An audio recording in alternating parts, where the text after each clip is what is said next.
The Trump administration has mounted an aggressive campaign against sanctuary cities and states, but a look at this data suggests that effort is yielding few results.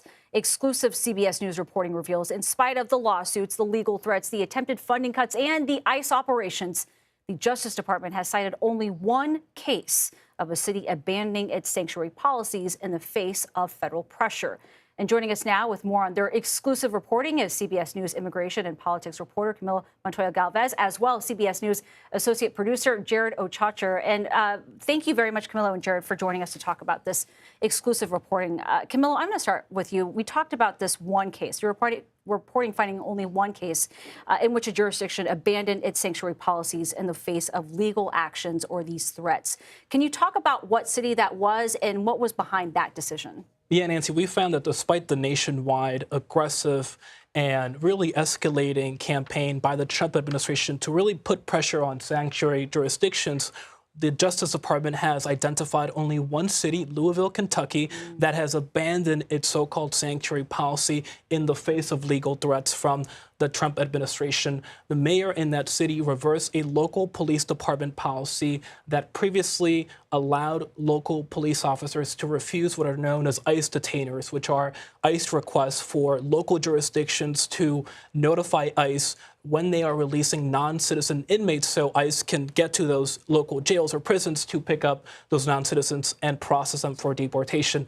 Now Louisville, Kentucky is cooperating with ICE on that front, and the mayor said he made this concession, Nancy, really because he was scared about potentially losing millions of dollars in federal funds and also because of the threat of a potential lawsuit against his city. But we should underscore that we found that this is a pretty rare occurrence because many of these sanctuary states, counties, and cities are doubling down on their policies. Yeah, you're talking about that city being fearful about a potential lawsuit. Jared, I want to ask you about this. The Justice Department has filed lawsuits now against more than a dozen jurisdictions that have not cooperated with the administration's deportation efforts.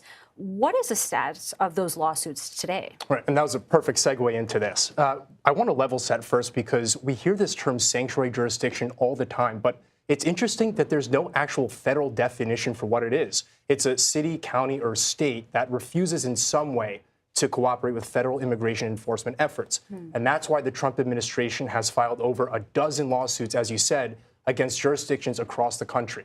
And this includes big cities like New York and Boston and smaller jurisdictions like Hoboken, New Jersey. Now, we've only had that one case, as you mentioned, in Illinois that was dismissed by a federal judge. That was against the state and Cook County. All the rest of them remain pending in federal courts across the country. And in our reporting, we spoke with the mayor of Denver, one of the cities who was targeted. He said that he believes this is all just an act of political theater. Camilo, I want to ask you about this. How have these targeted jurisdictions defended their case when they actually do make it to court? Well, in federal court, the targeted cities, counties, and states are arguing that the Constitution, Nancy, actually says that federal officials cannot commandeer or compel state officials to enforce federal immigration law. But in the opposite direction, the Trump administration is arguing in federal court that the Constitution says that federal law always overrides in Trump's state law and that the state officials through these policies are obstructing and inhibiting federal immigration enforcement by ICE and other agencies like Customs and Border Protection.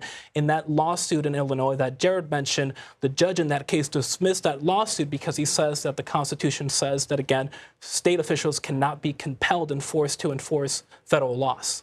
Jared and Camilo, thank you very much for joining us with your exclusive CBS News reporting. Excellent reporting there.